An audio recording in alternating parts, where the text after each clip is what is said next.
Oggi la giornata dell'unità nazionale e la festa delle forze armate. Ad Agrigento, cerimonia innanzi al monumento ai caduti alla Villa Bonfiglio. Davide Saia.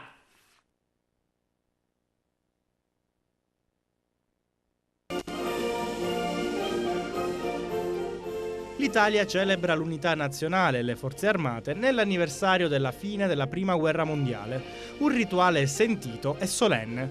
L'alzabandiera, il passaggio in rassegna della delegazione di interforze da parte del prefetto e l'inno nazionale hanno aperto il cerimoniale tenutosi come tradizione alla Villa Bonfiglio e continuato poi con la lettura del messaggio del Capo dello Stato e con la deposizione della corona in memoria dei caduti. Presenti le più alte cariche locali, istituzionali e delle forze armate, che come ogni anno hanno ribadito il significato e la necessità di questa giornata affinché venga consolidato il senso di unità nazionale.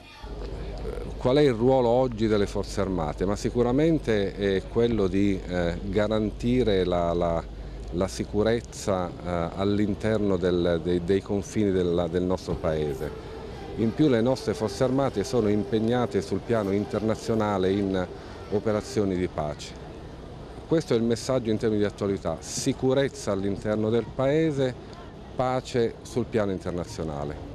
Ma questi sono momenti importanti, queste occasioni, a volte anche formali, ma dietro la forma c'è una sostanza. La sostanza è quella che in queste occasioni ci ritroviamo tutti assieme, le forze dell'ordine, le forze militari, i cittadini, per riconfermare l'impegno di tutti, che deve essere sia delle istituzioni ma anche di ciascun cittadino, per migliorare le condizioni complessive della società in cui viviamo, della nostra nazione. Sono momenti, anche in un momento come questo di difficoltà per il Paese, queste occasioni servono a rinsaldare quello spirito di amore per la nostra nazione che ci deve contraddistinguere tutti quanti.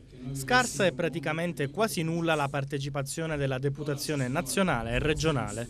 Diversi invece i sindaci della provincia presenti, mentre per il comune di Agrigento al rituale ha preso parte il commissario Luciana Giammanco, la quale commenta così il significato di questa giornata. Oggi è la giornata dell'unità delle forze armate, l'unità nazionale e delle forze armate. Per questo anche il sentimento che ci deve pervadere è di unità, non solo alle forze armate che comunque ci tutelano e che, come ha detto bene il prefetto, ci danno questo senso di sicurezza e che ci permette di lavorare e di svolgere ognuno di noi le proprie attività in assoluta sicurezza. L'unità delle istituzioni alla cittadinanza, perché la cittadinanza possa essere vicina alle istituzioni, dentro le istituzioni, e rappresentare tutte le esigenze, quindi un sentimento di unità generale.